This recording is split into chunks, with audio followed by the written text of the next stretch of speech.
Ooh, I like when you.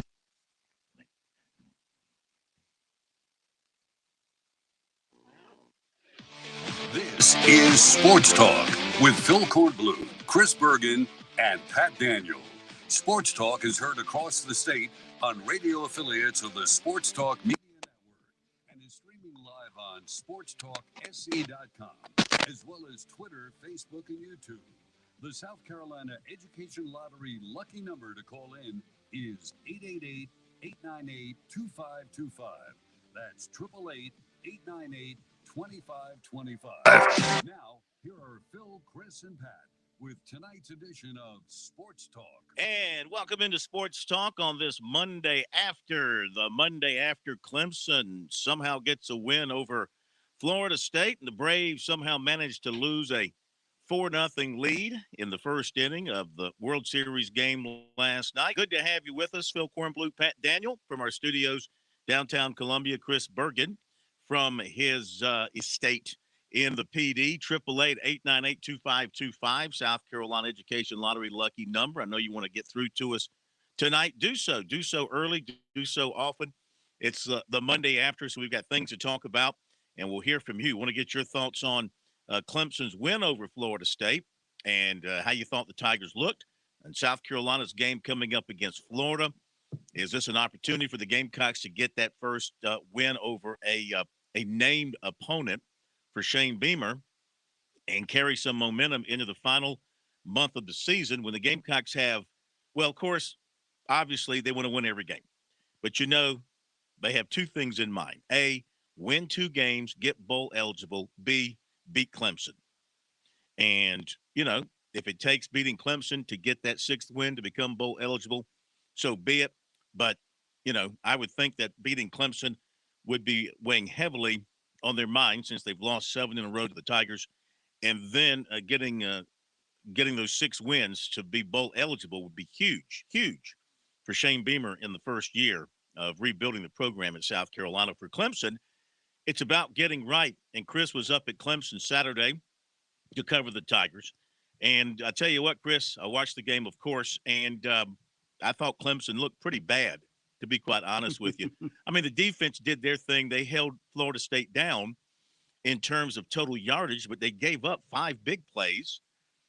They did have all those offsides penalties in the first quarter that was driving Dabo Swinney batty. He was so batty, I think it affected his thinking because he called that win one of the top 5 wins in his history at Clemson. I mean, look, we all know Dabo Swinney can throw out the hyperbole as well as anybody in the sports world. Okay, he knows how to build everything up to make it grander than it actually was, is, or can be. But to say that's a top 5 win for him in his career is just look. That's his opinion. Okay, you give it its opinion, but that's just hard to swallow when you consider that he's won 2 national championship games. Yeah. So those have to be 2 of them.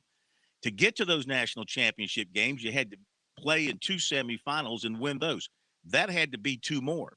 And then they lost in a national championship game, which means they had to win another semifinal game, which would be 5 games right there. You're going to tell me that measly win over Florida State would bump one of those 5 from his all-time list? Come on. Who does he think he is talking to? There's no way that's true. I think his feeling was, Phil, because of and he keeps going back to what all we've been through with the injuries, and it's what every other football team outside of Clemson's had to deal with for years. This just happens to be a season in which the Tigers have been bitten by the injury bug worse than they have for the past decade. So Dabo's actually seeing it from the other side of the coin. I'll throw a couple of more games out there.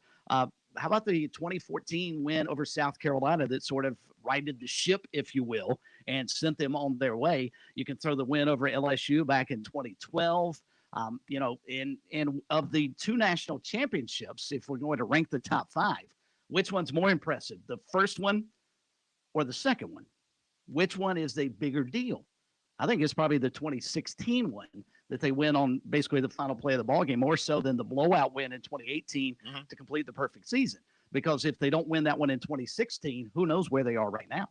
Exactly right. So, I mean, but that's just Dabo being Dabo. It's in the moment.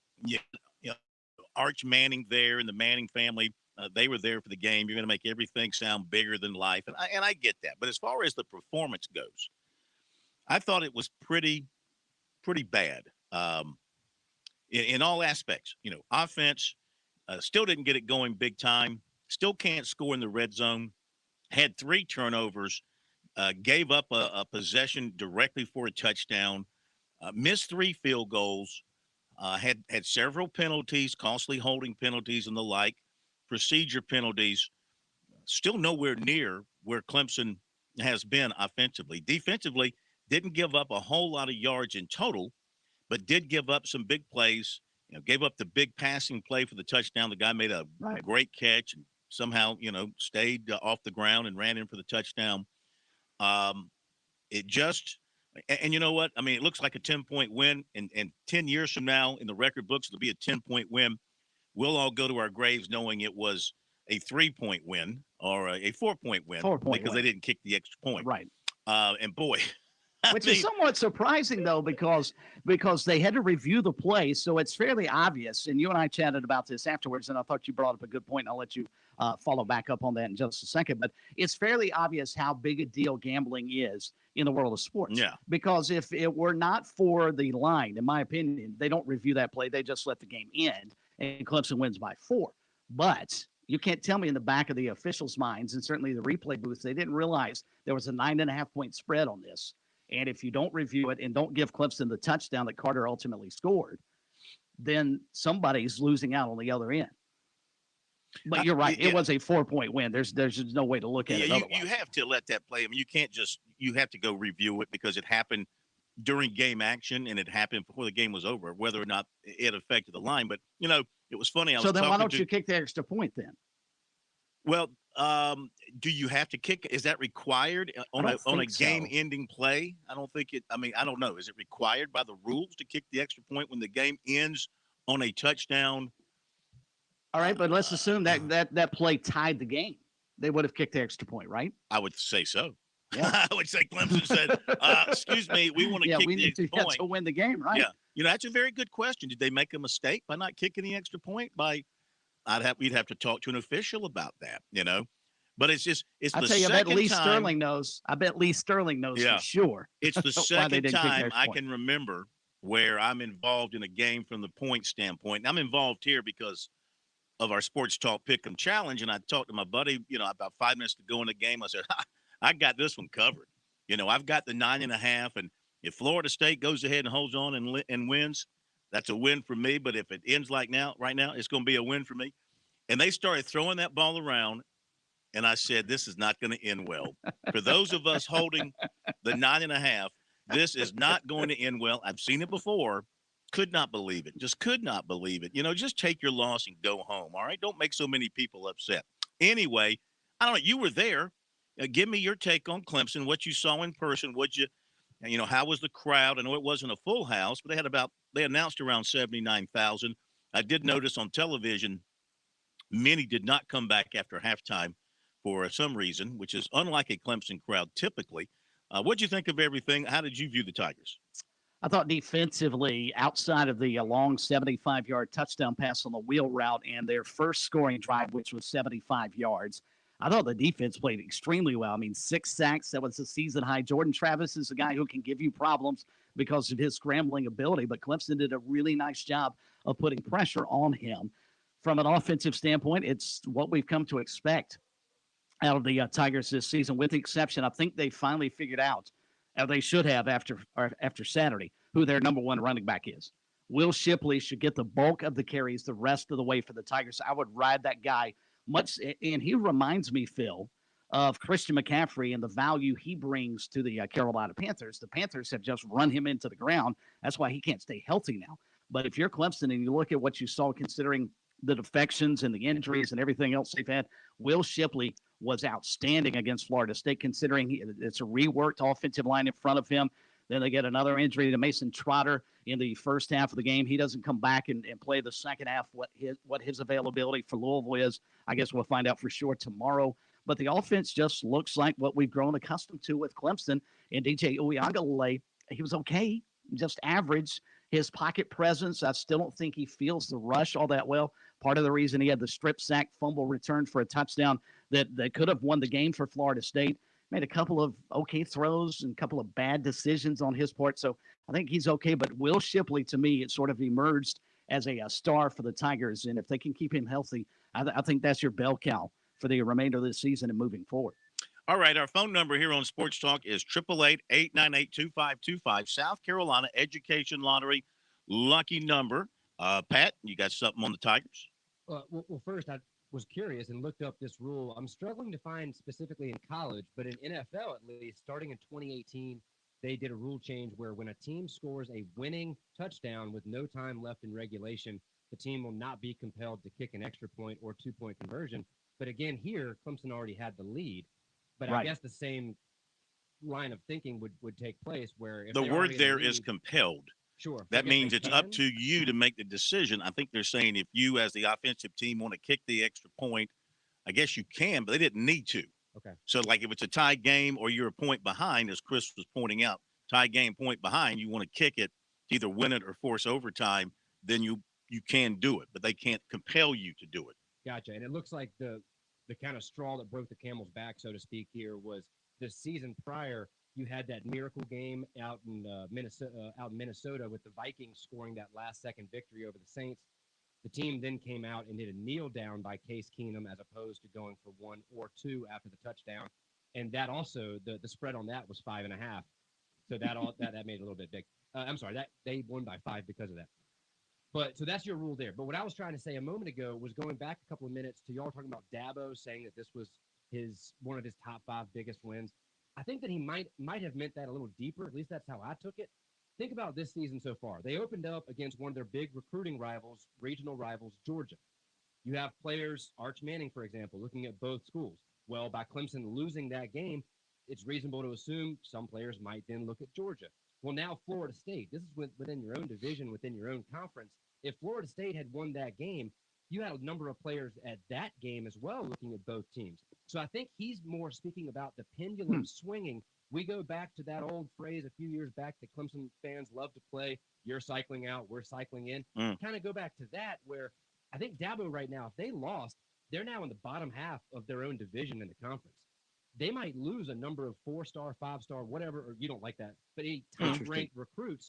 So I think he now is looking at it long-term where the importance of this win is going to help in the recruiting road or recruiting battles against an in-conference opponent. And then you have South Carolina coming up. That's also a must-win for them because you don't want to give South Carolina any momentum on the recruiting trail. You don't want them to be able to come out and say, hey, Clemson's on the way down, we're on the way up. So I think that is what Dabo was speaking to, was this is the importance of keeping that team motivated, keeping the recruits interested in Clemson, and it's more long-term as opposed to him literally saying this is bigger than beating Alabama. Yeah. I hear you. That's an interesting perspective. In overall, and I'm sure when Dabo looks back on his career, the Florida State game, whatever he does from now until he retires, he is not going to end up in his top 5. But I think Pat may have hit on something, and I think Dabo actually alluded to that because of what they've gone through this year. And I didn't even consider the recruiting side of the coin. But still, this is not a good Florida State team that they beat. I mean, this is not your typical Bobby Bowden Florida State team. And back to the crowd for a moment, Phil, it stunned me. Clemson, Florida State, that was usually not only must-see TV, but must get into the stadium and watch. And it wasn't full at the outset. And at halftime, there was a little rain that fell second quarter, but nothing that should have scared away most of the fans. But I bet that stadium was 2/3 full in the fourth quarter in a game that was a 4-point game going to the fourth quarter. All right, phone number 888-898-2525. Did you know that since 2002, more than $6 billion in lottery proceeds have been used to support South Carolina educational programs? Learn more about the South Carolina Education Lottery's impact at sceducationlottery.com/education wins. Playing for fun is a win for education. We'll get to your phone calls after the break. Hey, folks, mortgage rates have dipped to their lowest levels in recent history, and with home values up in many areas, now may be the perfect time to refinance your home. Whether you're looking to lower your monthly payments, free up cash for home improvements, or just pay off your home faster, a quick call to the one and only Stuart Wingo of Ameris Bank could save you money. If you're looking for competitive rates and exceptional service, call Stuart Wingo, 803-319-1777. That's 803-319-1777. You will save money just like I have so many times over the years. You can also visit him, amerisbank.com/Stuart Wingo. Stuart Wingo, the man with the plan for all your mortgage needs. All South Carolinians are now eligible for the COVID-19 vaccines. For help finding a vaccine location in your area, visit scdhec.gov/vaxlocator or call 1-866-365-8110. COVID-19 vaccines are free and don't require ID or insurance. Visit scdhec.gov/vaxlocator or call 1-866-365-8110 to find a vaccine location near you. There was just a lack of Black women, business owners, entrepreneurs, creatives. Growing up, I didn't see that. I figured out that I wanted to be a photographer for women of color. I found my niche and I'm sticking to it. Each year, the South Carolina Education Lottery raises millions of dollars for scholarships and grants that help students prepare for their dream career. Just like Kristen, your passion is our purpose. Parents ask, what's the best way to save for college? I'm State Treasurer Curtis Loftus, and my answer is always open a Future Scholar 529 college savings account. It's easy. You can get started online with any amount. It's flexible to adapt to your child's college dreams, and you can deduct 100% of your contributions from the South Carolina state tax return. So what are you waiting for? Go to futurescholar.com and see why it's the smart, easy way to save for college. futurescholar.com.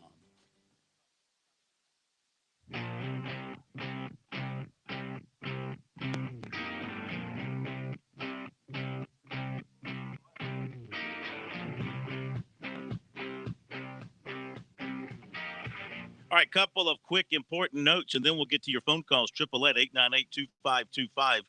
This recruiting note, we'll do recruiting in detail a little bit later on, but this just came out a few minutes ago. 6'10", Noah Clowney of Dorman has committed to, Corn, I can't type and tweet at the same time. Well, he's already committed to Dorman, Phil, so good job. Ben. Has committed to, now I got to go back and do, I wish one thing Twitter could do besides just go away, if it just went away, I'd be happy. But one thing it could do would put an edit button into the process. I agree. You know, I mean, totally come agree. on. Aren't we far enough advanced to where you can put a daggone edit button? So when you make a mistake, which, you know, you're going to do, you can go back and fix it instead of having to untweet it, delete it, copy it, retweet it, whatever. Anyway, Noah Clowney, you know what I'm saying. He committed to Alabama. The South Carolina-Missouri game. Weekend after next, have a 4:00 kickoff, SEC Network, the Clemson-UConn game. I know they can't wait to get there for that. That'll have a kickoff on the ACC Network. And let's see, we got some awards being handed out. We'll get to those in just a little bit. This important note, Louisville's outstanding corner, Cottrell Clark, out for the season. ACL injury in their loss to NC State. He was third in the country in passes defended before getting hurt. LSU quarterback Miles Brennan, the guy who was set to lead the Tigers before he went down with injuries, he's gone to the transfer portal, John. Sources have told Rivals. Oh, the Georgia State at Coastal Carolina game will have a 2:00 kickoff, be available on ESPN+. Homecoming for the Chanticleers. And by the way, but quickly back before we get to the phones, quickly back to the Noah Clowney kid, 6'10" kid that's committed to Alabama.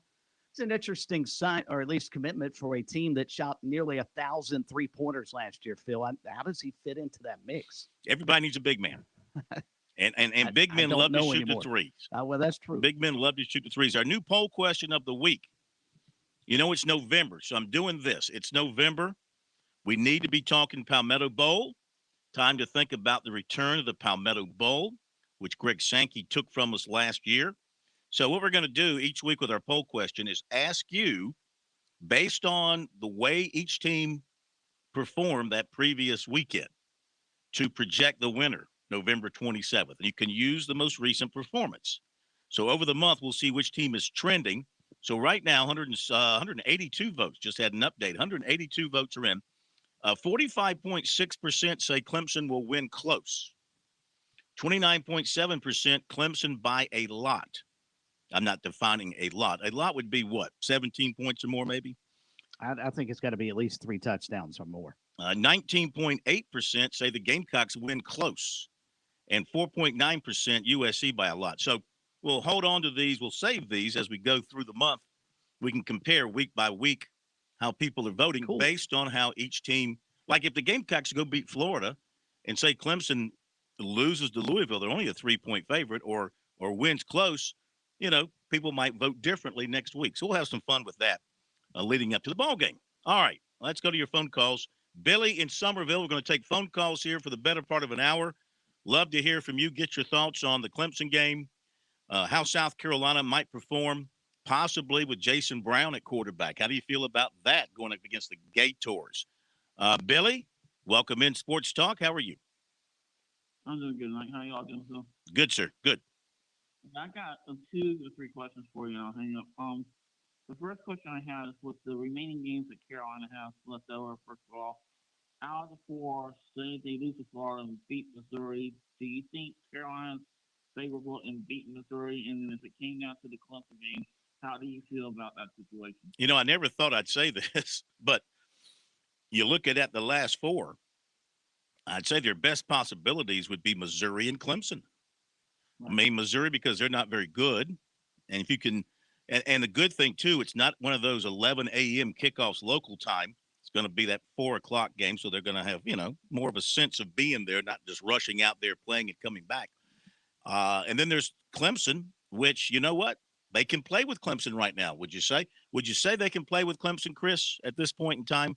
They may have a hard time getting yards against that Clemson defense. They may have to rely on a defensive score, busting a big play or 2 for a score. I mean, driving the ball on Clemson, I don't think they'll be able to do that.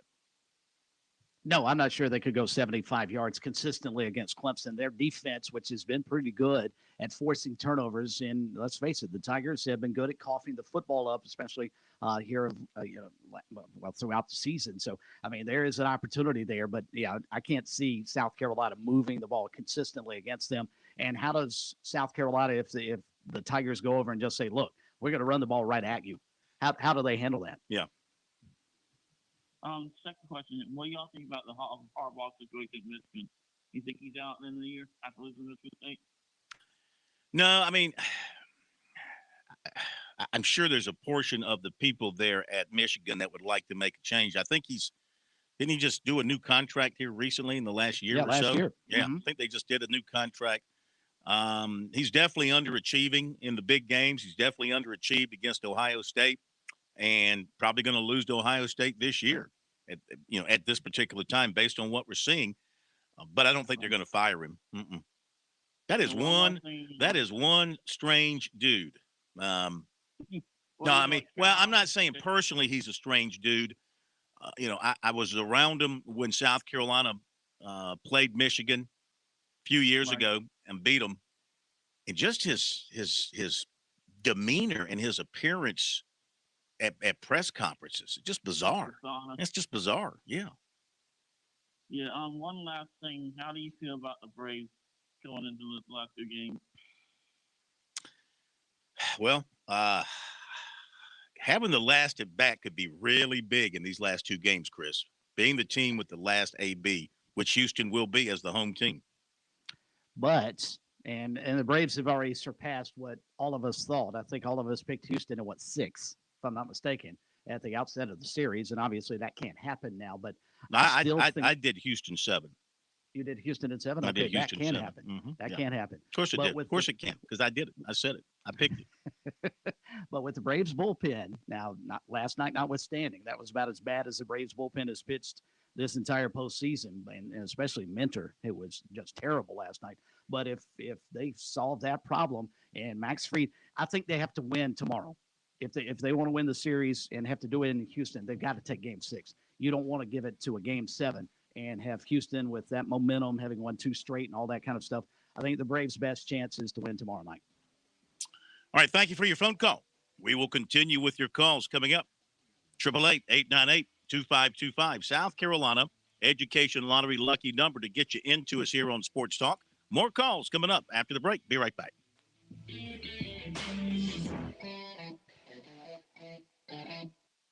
The Dennis Prager Show weekdays at noon right here on The Point. Take time for a visit to PragerU. We'll tackle today's issues, interview intriguing newsmakers, do some teaching and some learning together on 100.7 The Point and MakeThePointRadio.com.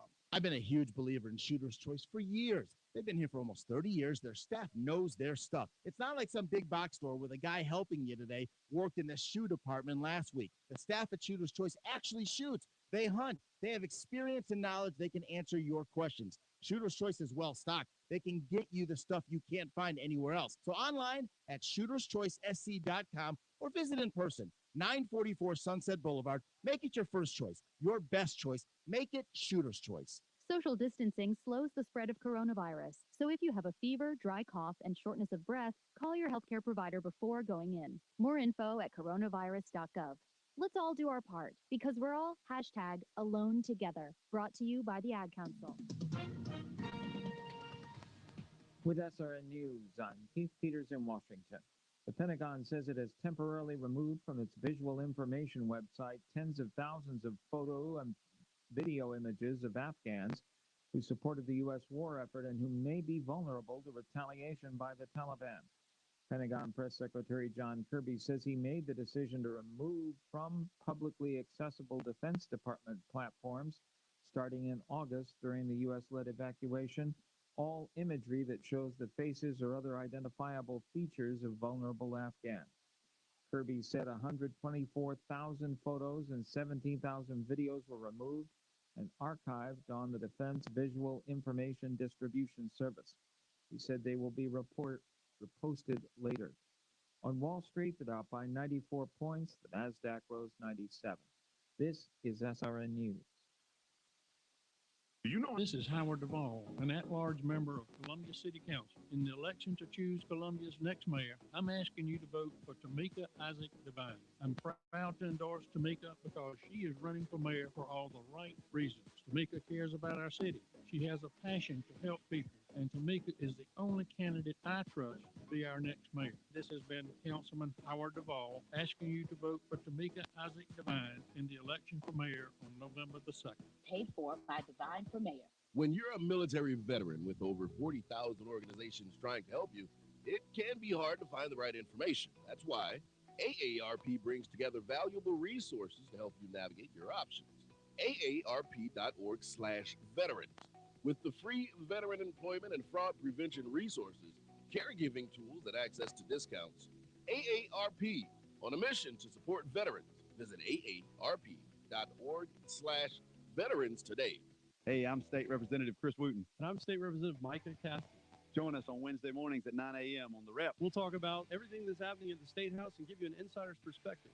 All from the General Assembly. So join us at 9 a.m. on The Point, 100.7 FM or 1470 a.m. Is that crack in your windshield or your house bothering you? Have you been meaning to have it replaced but just can't find the time? Call Absolute Glass, voted Lexington's best glass shop for 12 years in a row. We repair and replace glass on all makes and models. We're the only local high-end auto glass specialist in the Midlands, and we'll come to you to make the process quick and easy. With new technologies and vehicles, we can recalibrate your vehicle back to new. Visit AbsoluteGlassInc.com to learn more about our auto, home, and business glass services. Just remember, if you can see through it, we can do it. Keep fighting the spread. Wear your face mask. Stay 6 feet apart. And get vaccinated. Join us and fight the spread. Visit scdheck.gov/vaxfax. Hey, it's Jay with the Melting Pot. Is it me, or does life speed by so much faster this time of year? Your calendar fills up so quickly.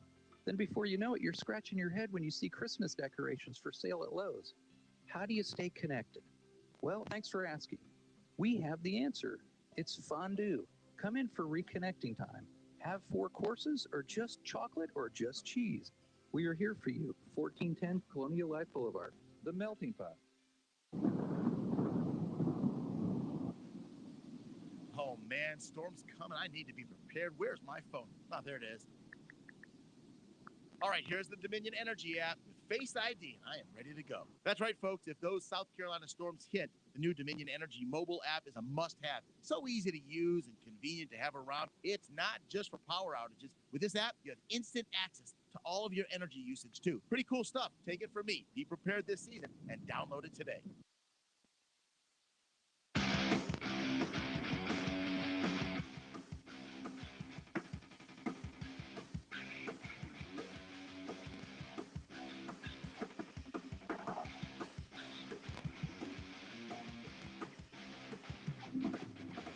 All right, welcome back, everybody. Sports Talk, the Monday after.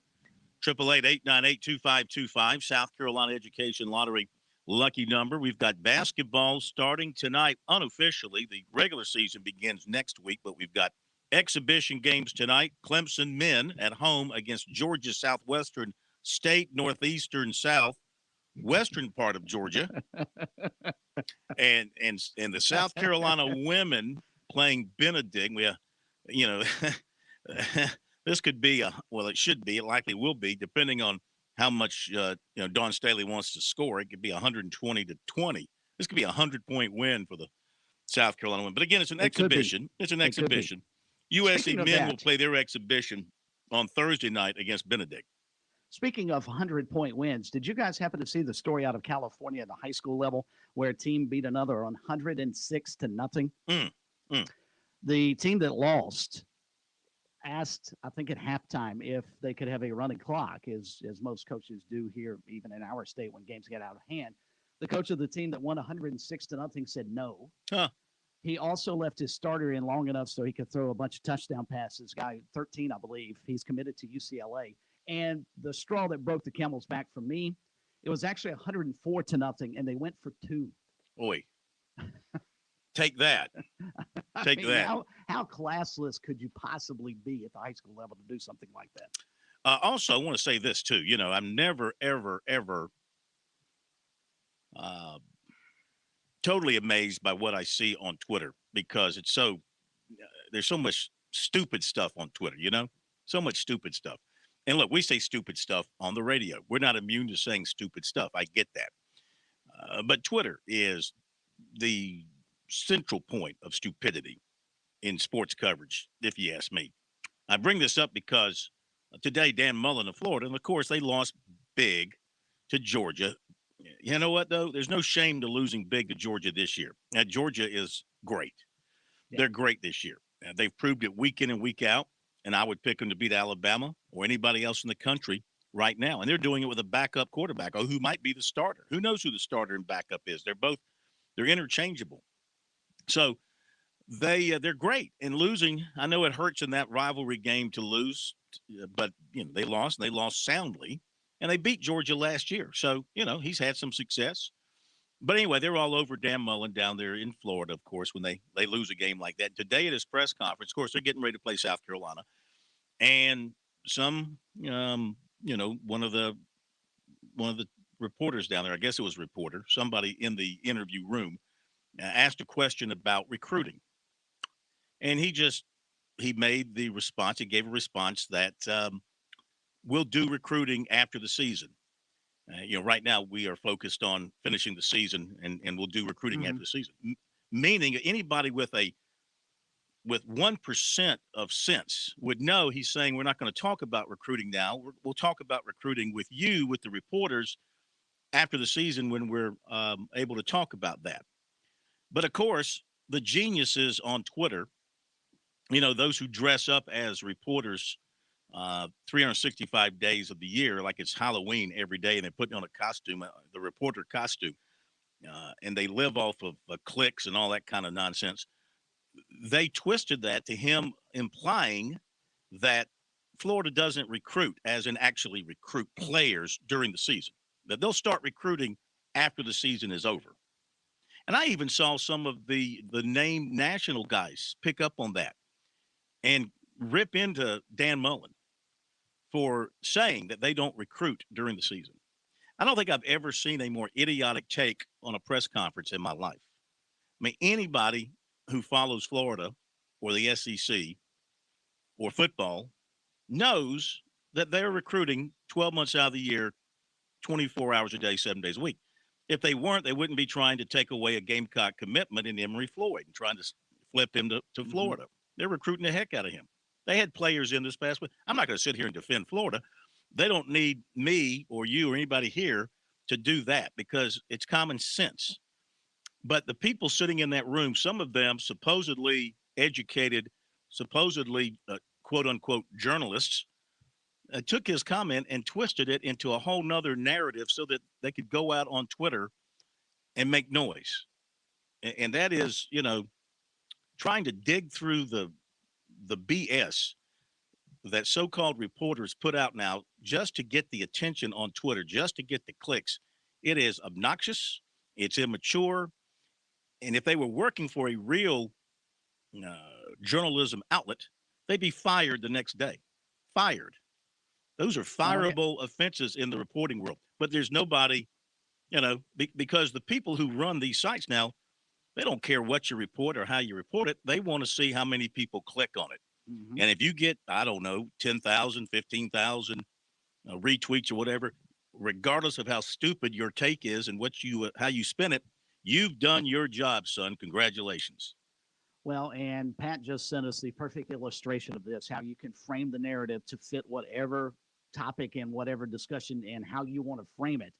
Guy from, and I don't want to give his name because it's not worth it, but from one of the podcasts that covers Florida, he took that quote. When it gets to recruiting time, we will talk about recruiting from Dan Mullen from today's press conference. Then he also spliced that in with Kirby Smart saying on Saturday, you better always be recruiting because if you're not, somebody else is. So the theory is and the thinking is, well, Georgia cares a whole lot more about improving its program than Florida, and nothing could be further from the truth. But because Dan Mullen is not winning right now, and these guys who cover the team, especially for podcasts, and as you pointed out, not legitimate website or legitimate media outlets, know that the fans are going to rush to anything bad about Dan Mullen. This is what you get. And Chris, I'm glad you mentioned that. That's why I was putting that in the chat for you guys to see. Is it just seems like such a weird narrative for them to spin for no reason. It almost seems like they're trying to instigate the possibility of him being fired, which just is outrageous. But one thing that is puzzling, though, because I'm with you guys, it doesn't seem like a big deal at all. But one of their other beat writers, and I will join you with not giving their name, points out that after this press conference abruptly ended, the Gators announced that they're canceling all remaining media availability for the rest of the week, and they were supposed to have players participate with the media today, and they then canceled them. So it does seem like something's going on. No. Nobody knows what. I think I congratulate Florida for doing that because I'll tell you why. Of course, I got to blame them too. When you let fanboys invade your media corps, this is the crap you get. And we have to live with it here with the teams we cover. Again, you've got keyboard warriors who are nothing more than fans with a press pass who get into the games, they get access to the Zooms, they get into the interviews, and they interfere with real journalists trying to do real serious work. And this is just a bunch of bull hockey. And if I'm Florida and I'm seeing this coming from the media people that cover us, who create this sort of stuff, I'd shut it down too. I'd say you're going to behave juvenile and unprofessional and take something that the coach said and take it totally out of context and create a whole new spin on it that's not even close to being true. We're not going to give you any access the rest of the week. I applaud Florida for doing that. I don't think they're trying to hide anything. I think they're punishing people for being stupid. But as Ron White once said, the great Ron White once said, you can't fix stupid. And look, I'm not sitting here looking down the nose at anybody. None of us are. We all make mistakes. We all say stupid things. I probably say a stupid thing about once every, 6, 7 months. So what happens? I'm probably, lying about that. It's probably more frequent than that, but you get my point.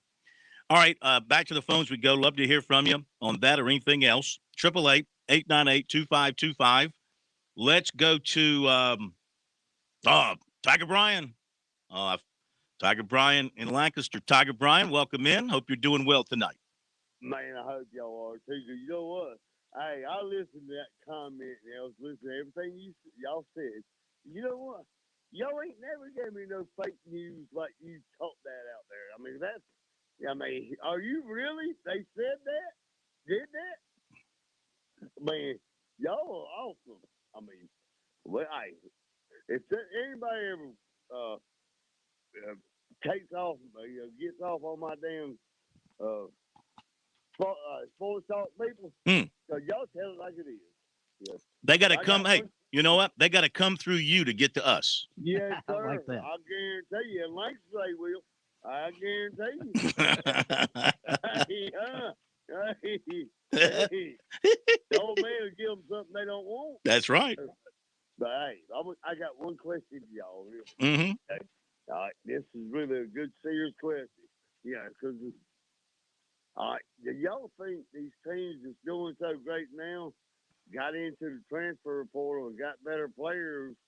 You know, and the teams that didn't do the transfer portal, we had to work with what we got. You know, I mean, it has to help. You got 6 years seniors playing against 18-year-old, 19-year-old players. Does it not? Yeah, I mean, in some ways you can help yourself with the right player out of the transfer portal, John. There's no question about that. But I don't think you want to build your program around that. You know, that's why this ain't basketball. This ain't basketball where you can literally go and put an entire new team together out of the portal, John, live with it and do it every year. Football, of course, many more people involved. A little bit different structure, different approach. I don't think you want to make a living out of that. You want to recruit good players, best players you can get, and then, you know, try to keep them in your program long enough to develop them and get something out of them. That would be the idea approach. Yeah. Well, what I'm saying, because Dabo, I'd rather have the kids that want to come to our program. I don't care if I'm Carolina, Clemson, or North Carolina, whatever. I want them to get like education, because my son got an education. He's doing very well now. He's 30 years old. I mean, he had a college. I mean, at Clemson. I mean, if he went to I got one that to go to Carolina. So I mean, I'm gonna be a split family. You know what I mean? Yeah. Well, it's going to be interesting around your dinner table at Thanksgiving. No, it's not, because Mama, the wife, me, and the oldest boy is Clemson. Got one Carolina. But, we ain't gonna treat him no different. But I appreciate what y'all doing. Y'all don't do no fake news. If anybody says that,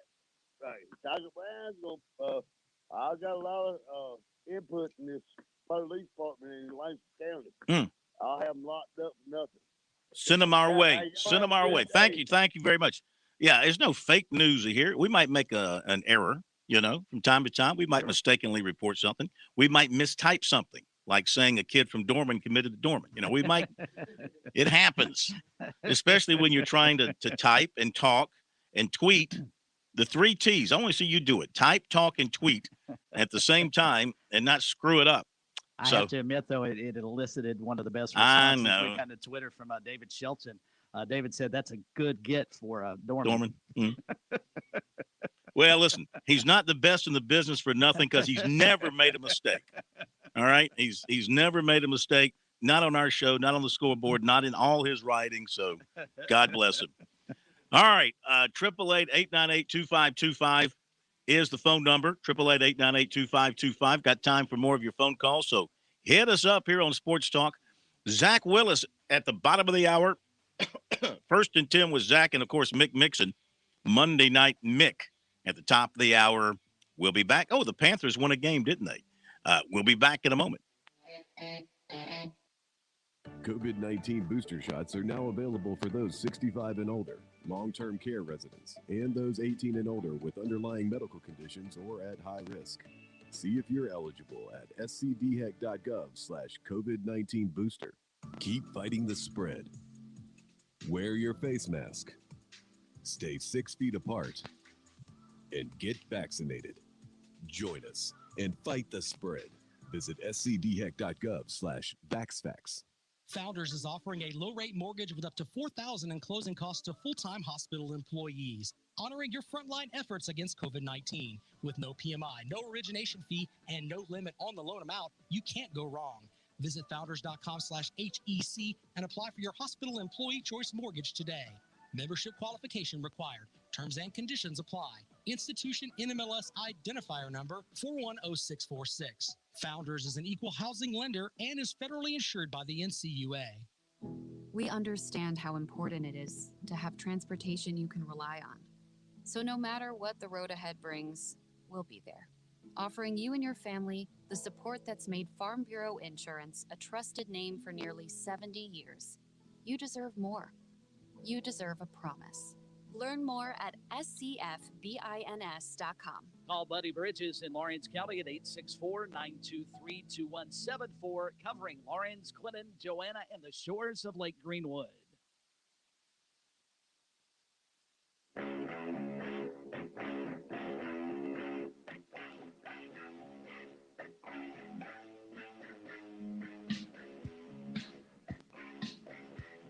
Lines are open for a few minutes here on Sports Talk. Give us a shout, 888-898-2525.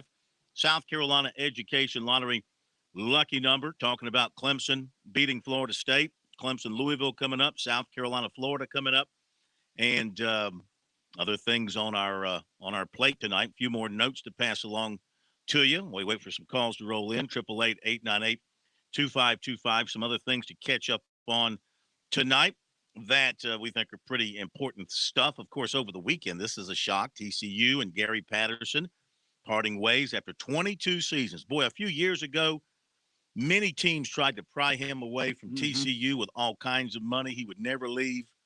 And the team has slipped record-wise the last 3 years or so, and they've decided to go in another direction. So, tell you what, he made his name on defense, and before he became a head coach, I think he was known as a defensive guy. Somebody looking for defensive help will pick him up in a hurry. If not, somebody else looking for a head coach, now we'll pick him up in a hurry, I'm sure. But I don't quite get this new situation we've gotten into where schools are now firing coaches mid-season. What if he turned it around and won out and went to a bowl game? Yeah. Why not wait until the end of the – do you feel like you're getting that much of a head start on other schools that may be going after a similar candidate? Is there a really red-hot coaching candidate out there? Yeah, there's one, Kirby Smart. He's not going anywhere. Yeah. So I don't understand why you need to fire somebody on, the 30th of October. They actually wanted him to stay and finish out the season, and he chose not to. I can't blame him. Yeah, yeah. And you're right. I mean, that's become a thing in college football in recent years. Go ahead and make the change, and they believe it gives you a head start. Yeah, believes it gives you a head start on finding your next guy. New college And this is not a knock on Shane Beamer and the ultimate hire, but they could have let Will Muschamp work out the season and still gotten Shane Beamer, don't you think? Could have gotten Shane Beamer, yeah, but based on the list of the finalists there that they ended up interviewing and showing strong interest in, they probably could have gotten any of those guys at the end of the season. They talked to Shane Beamer, they talked to Jamie Chadwell, they talked to Satterfield, they talked to Chris Rumpf, they talked to Napier. They could have gotten any of those guys at the end of the season. Yeah. The new college football championship odds from Bet Online: Georgia's 10-11, Alabama's 11-4, Ohio State's 4-1, Oklahoma's 10-1, Cincinnati's 25-1. Heisman odds: Bryce Young 7-4, Kenneth Walker III is 4-1, Caleb Williams is 17-4. Let's see. Charleston Southern middle linebacker Garrett Saye, hope I'm saying that right, Big South Defensive Player of the Week, had 16 tackles this past season. Also being honored, Coastal Carolina quarterback Grayson McCall, Sunbelt Offensive Player of the Week, had his hands on 3 touchdowns in that win Thursday, 2 through the air, 1 on the ground. He played a very efficient game in some tough conditions out there, Chris. By the way, have you dried off yet? I have, and I actually asked Grayson McCall after the ball game. You can hear it on our website at SportsTalkSC.com with the write-up from the game. I asked him if it was fun because, we've always heard that football players love playing in the rain. Grayson said, I'll be honest with you, no, it's not any fun to play in the rain from a quarterback's perspective. So factoring in, he went 14 of 26 for nearly 300 yards, 3 scores, got hurt, vomited on the field, and then came back the following series. Yeah, he was an easy name for the Offensive Player of the Week. Clemson defensive end Miles Murphy, ACC co-defensive lineman of the week with Florida State's Jermaine Johnson II. Murphy had 5 tackles, 3 for loss, and a career high tying 2 sacks. Then we've got some awards that have updated their lists to the semifinalist stage. Coastal senior tight end Isaiah Likely has been named a semifinalist for the Mackey Award. He's one of 8 tight ends nationally on that list. And USC defensive end J.J. Inabare, one of 18 semifinalists for the Chuck Bednarik Award, Outstanding Defensive Player of the Year. Nobody from Clemson on that list. You know, Well, when you that's a think about it, surprise. what about a Yeah, that's a Skowski? surprise, yeah. What about a Murphy? I'm surprised about that. And Murphy was terrific on Saturday. He was disruptive. I thought he played a terrific game for them. Coastal quarterback Grayson McCall, a semifinalist for the Maxwell Award for the College Player of the Year, leads the nation in completion percentage at 73.4%, in passing efficiency at 216.1, in passing yards per completion 17.78, and yards per pass attempt at 13.06. See, in Clemson's offense, they still don't have that big play factor in their passing game. I think they averaged about 9 yards of completion this past Saturday. They're not, Florida, like I said, Florida State didn't have great passing numbers. Jordan didn't have great overall passing numbers, but he did average about 16, 17 yards of completion, I believe. Well, and in fairness, when they tried to go down the field a couple of times, especially in the fourth quarter, the pass was incomplete, but it was ruled a pass interference. Florida State really hurt itself defensively in the secondary with several pass interference penalties. But I think with the struggles they've got up front, Phil, for the Tigers, it's probably easier. You don't have to block nearly as long for DJ if he only has to wait for somebody to run 10, 15 yards down the field and turn around. And that's sort of where they picked him apart, especially with Justin Ross, who I'm sure Tiger fans enjoyed seeing him back in the fold. Here's a couple of stats for you. The NCAA stats this week, Clemson in total offense is ranked 114th. Kind of used to that now. First time I saw that earlier in the year, after a few games, you look at the stats, see where everybody is. And they were ranked in the hundreds and something. I'm like, whoa. When's the last time you saw Clemson there? And they're staying there. They're 114th this week. 23rd in total defense. Coastal Carolina is number 6 in total offense, 30th in total defense. And USC in total offense is 115th and 39th in total defense. So Clemson's 114 and USC is 115 in total D. Also, to this point of the season, according to NCAA stats, Clemson has played the 22nd most difficult schedule in the country. Its opponents are 36 and 21. USC schedule is 71st. Opponents are 31 and 27, and Coastal is 124. Opponents are 22 and 35. Any thoughts? I totally understand from a Coastal perspective. Unfortunately for them, and there's not much they can do about it, their conference outside of the top 2 or 3 teams is just not very good. And Appalachian State, clearly the best team they have faced thus far. And when you play a Power 5 team, you hope that would help you, but Kansas isn't helping anybody. I am a little surprised, though, that Clemson's schedule is ranked as high as it is, though. That was somewhat of a shock. Well, I mean, look, Georgia was undefeated. NC State's got a good record, 2 losses, but they lost this past weekend. See, Miami, they go down to Miami and they get beat. No, that was in Raleigh. They have Miami come to Raleigh. Have I got my games right? No, wait a minute. Yeah, that's right. They lost this weekend to Miami, didn't they? NC State. Have I got my games confused? They lost to NC State, Miami 2 weeks ago, wasn't it? Let me check.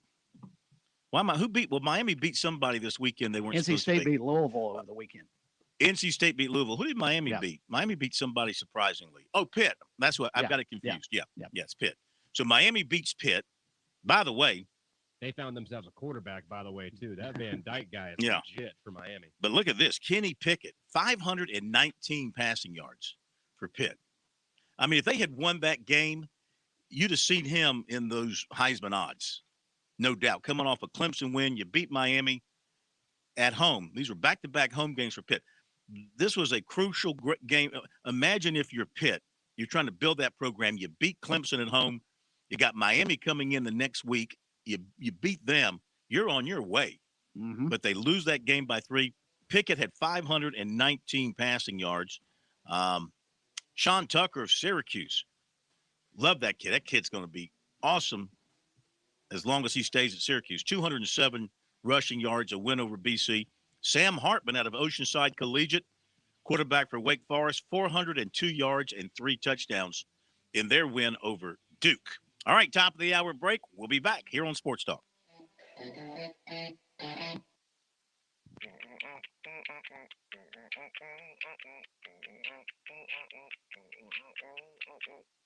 Someone will be right with you. The Point.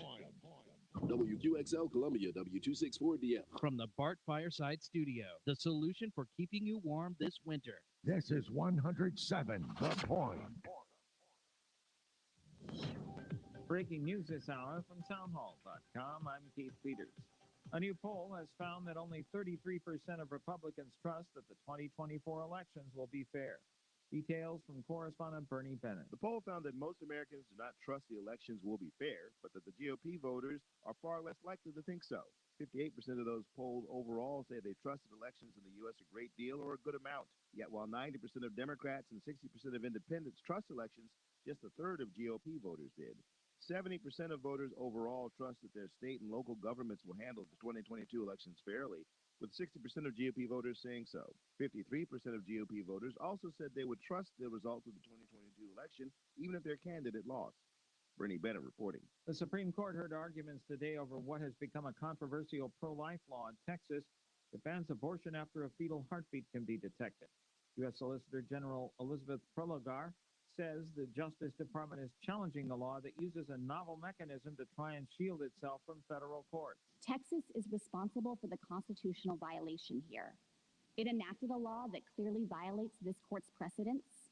It designed that law to thwart judicial review by offering bounties to the general public to carry out the state's enforcement function. The Texas Solicitor General Judge Stone says that the Department of Justice has no standing to challenge the Texas law that has virtually ended abortion in the nation's second largest state. The United States cannot seriously assert that the Constitution requires pre-enforcement federal judicial review. It opposes that result in virtually every other case. There's no word on when the Supreme Court will issue a ruling on the case. On Wall Street, the Dow by 94 points, the Nasdaq rose 97, the S&P advanced 8, oil up 40 cents to $84.05 a barrel. More at townhall.com. Thinking about life insurance? What if you could make one free phone call and learn your best price from nearly a dozen highly rated, price competitive companies? Well, that's exactly what happens when you call SelectQuote Life. For example, George is 40. He was getting sky-high quotes from other companies because he takes meds to control his blood pressure. But when I shopped around, I found him a 10-year, $500,000 policy for under $25 a month. I'm SelectQuote agent Dan Savino. And believe me, if SelectQuote isn't shopping for your life insurance, you're probably paying too much. For a free quote, call 800-523-3771. That's 800-523-3771.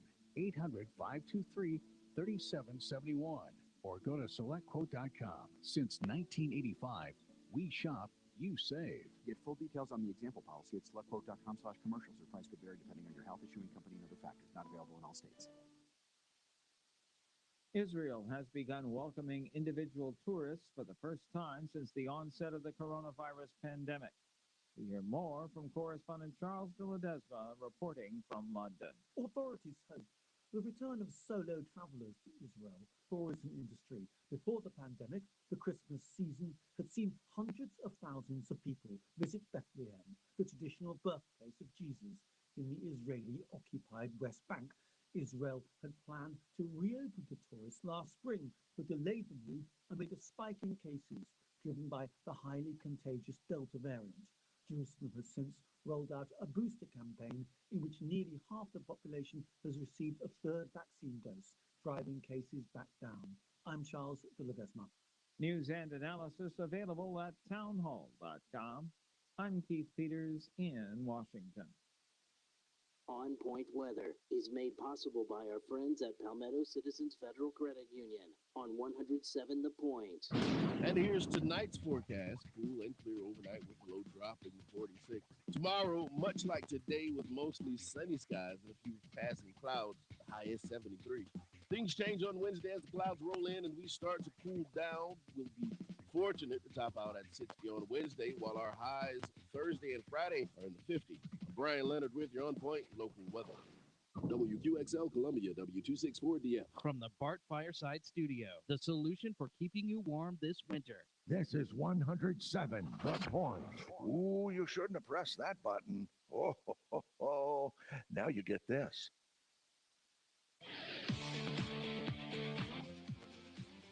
Welcome back to Sports Talk on the Sports Talk Media Network. You can reach the guys with the South Carolina Education Lottery lucky number, 888-898-2525. That's 888-898-2525. Now back to Phil, Chris, and Pat with the second hour of Sports Talk on the Sports Talk Media Network. Okay, we're back at Sports Talk Media Network here on a Monday after Clemson defeated Florida State on Saturday, and other major developments around the ACC and the SEC, of course, and the NFL. Some severe injuries, serious injuries, key players banged up over the weekend in the NFL. Big trade in the NFL, too. Which is stunning. The They Denver never had big Broncos, trades. yeah, really, but they ship out one of their all-time great linebackers. The Broncos to the Rams, right? Broncos to the Rams. Von Miller headed over there, and now quite a pairing between he, Aaron Donald, and Jalen Ramsey. That's quite a trio they have on defense. Yes. Look, they're going for it all, man. Made that trade in the offseason. They should. Quarterback, they're going for it all.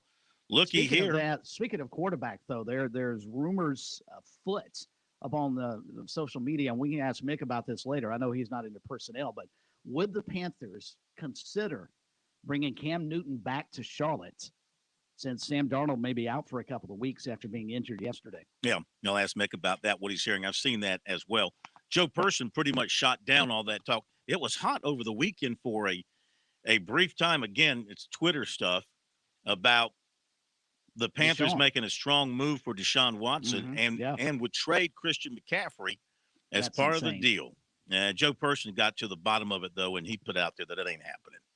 They might go after Deshaun Watson still and keep that going, but Christian McCaffrey is not going to be part of that package as it stands now.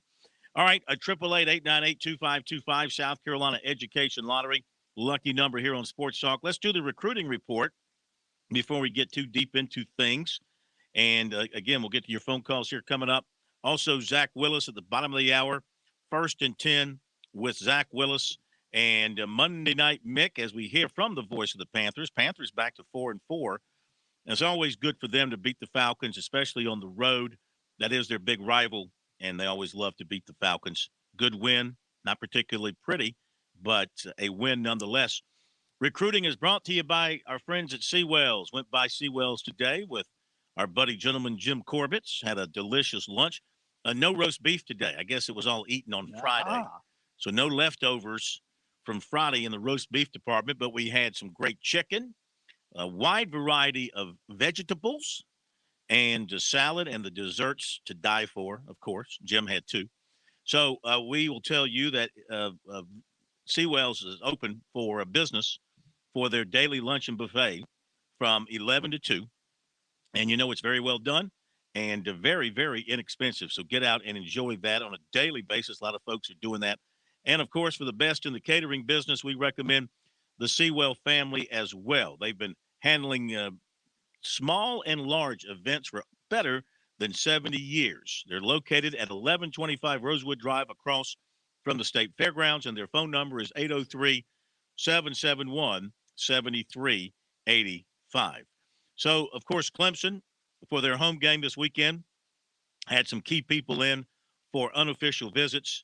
And Arch Manning, of course, headlined that group, the quarterback out of New Orleans, the 2023 quarterback, who is all the talk of the recruiting world right now. The latest Manning to emerge as a big-time quarterback prospect. He and his parents were at Clemson, and that was his latest stop. He's also been to Georgia, Alabama, Texas, and Ole Miss for games this season. Now, apparently, that was it for games this season. Going to focus on the rest of his season and the playoffs and try and win a championship there. And I guess he'll pick things back up maybe in the spring and certainly have a decision sometime in the spring or the summer, I would imagine, before he gets into his his senior season. I can't believe that he wants to carry this thing on through his senior season. So we'll see what happens. But it certainly appears that those schools that he visited right there, Clemson, Georgia, Alabama, Texas, Ole Miss, would appear to be the ones that he has the greatest interest in at this particular time. Some of the others who were at Clemson Saturday in the 23 class, defensive end Kelby Collins out of Gardendale, Alabama, offensive tackle Monroe Freeling from Oceanside Collegiate, cornerback A.J. Harris of Phoenix City, Alabama, defensive lineman Peter Woods of Alabaster, Alabama, and running back Dalen Smothers from Charlotte. In the 24 class, receiver Mazio Bennett from Greenville, center Walt Flynn from Loganville, Georgia, receiver Brandon Winton from Knoxville, Tennessee. Also, 2026 quarterback Julian Lewis, 6'1", 165, Carrollton, Georgia, was in at Clemson. So they're trying to get an early start with him. He's already got offers from Florida, Georgia Tech, and Penn State. Clemson target offensive tackle Ernest Green of Bellflower, California, visited Ohio State over the weekend. USC made the top 12 with 2023 receiver and corner Antonio Robinson Jr. of Miami. The others on his list are Michigan, Texas, Kentucky, Miami, Florida, Ole Miss, Virginia Tech, Mississippi State, Arkansas, Penn State, and West Virginia. As we mentioned earlier, 6'10" Noah Clowney of Dorman has committed to Alabama.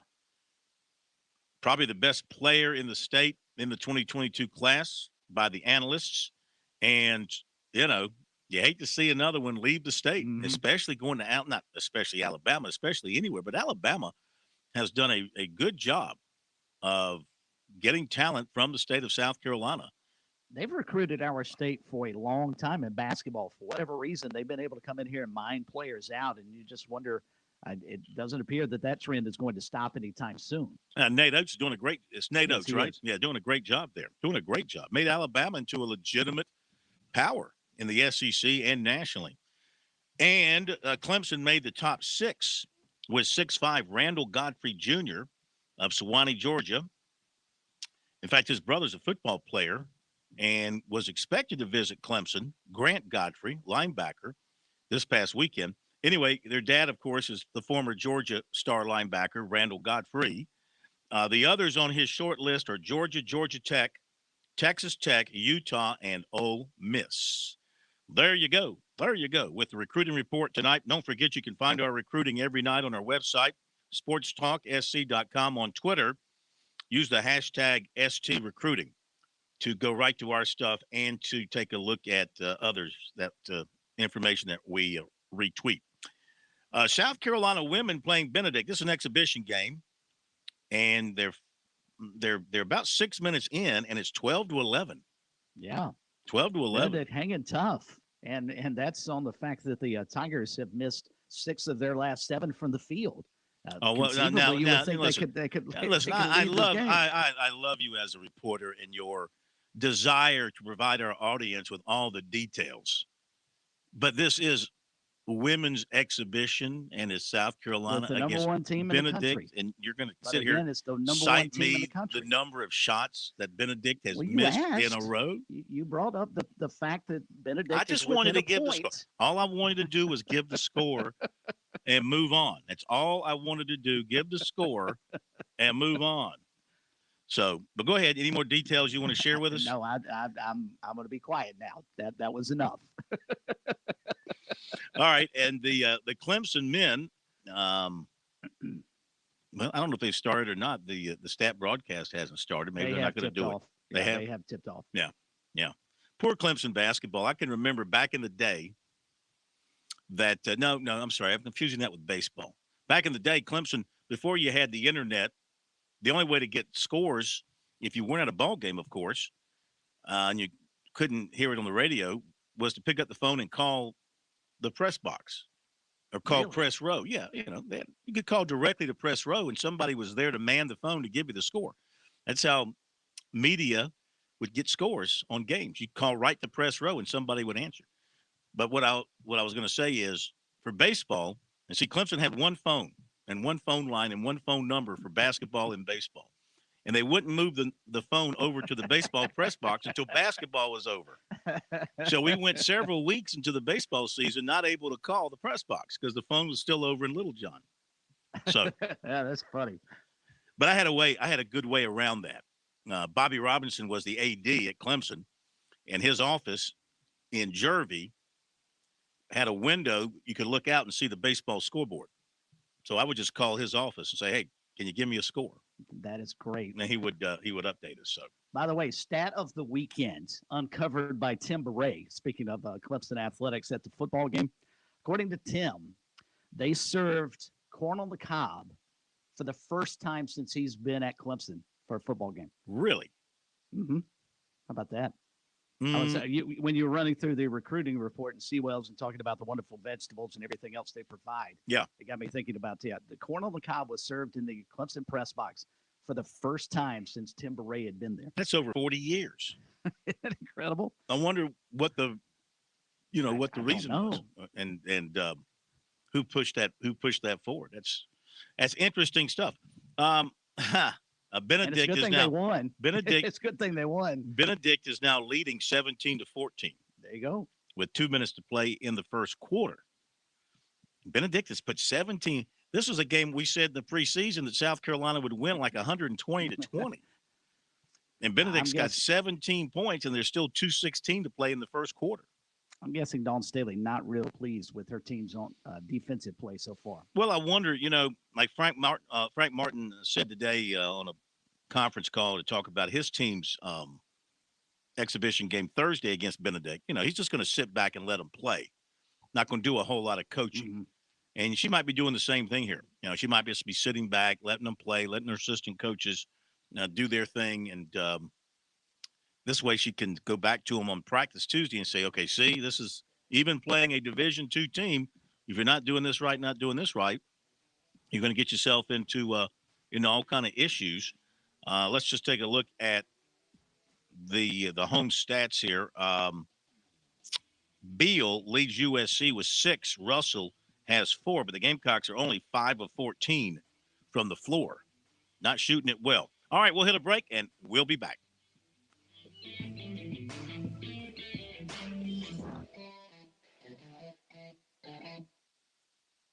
Hi, I'm State Treasurer Curtis Loftus, and I've got a great gift idea that requires zero shopping, the gift of college savings. Future Scholar, South Carolina's 529 college savings plan makes it easy.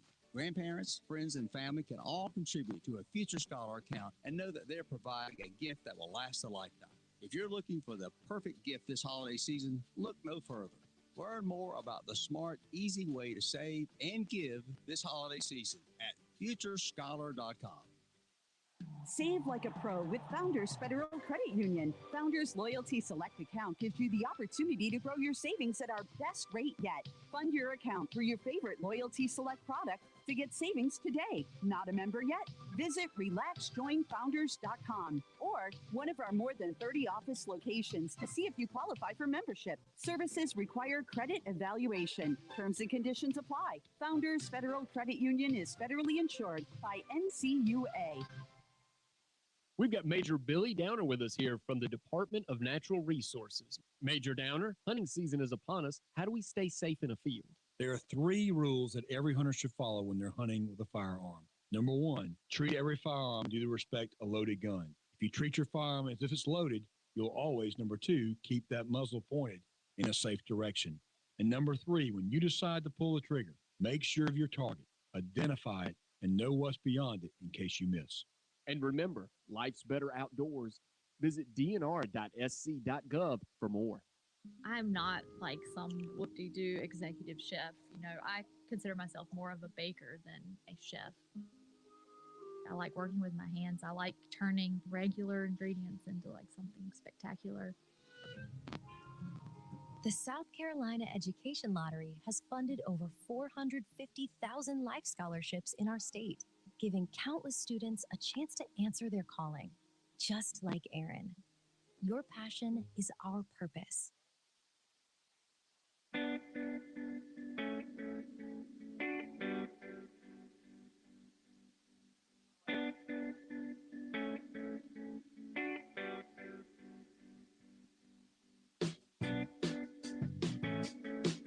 You know, Steve Spurrier's coming to Columbia for there's an event on Friday, some kind of a reception. Spurrier and Frank Beamer, Danny Werfel. Those are at least three of the big names. They're going to be in Columbia for some kind of a reception on Friday. And I guess they'll be at the game on Saturday night, South Carolina and Florida. What kind of crowd do you think the Gamecocks will have? I mean, it's a 7:30 game. Probably going to be a little cool. That shouldn't be an issue. It is Florida. Look, I know Florida's not having a record-wise a great year. They still have a really good offense, despite what you saw against Georgia. Georgia shuts down everybody, so don't hold that against Florida across the board. They're still averaging 480-something yards a game, like top 11 in the country. They got a really good running attack. They've got two quarterbacks, and Jones and Richardson both are dangerous in their own way. I mean, South Carolina, you can't take this Florida game unless Florida has checked out. If Dan Mullen still has his team under control and interested in playing and excited about finishing out the season, then they're going to be a handful for South Carolina. If they've checked out and don't care, then, that'll be in South Carolina's favor. That's a great question. I mean, how demoralizing was Saturday's loss, and as bad as it was, and all the aftermath? I mean, the Florida fans they're coming at that program right now with as much venom as you could possibly. I mean, they're even criticizing Dan Mullen for not having his team stay on the field afterwards to sing the school alma mater. I didn't get that. What do you think that was about? I don't understand, especially when he did have one player that stayed out there. Pouncey stayed on the field. Yeah.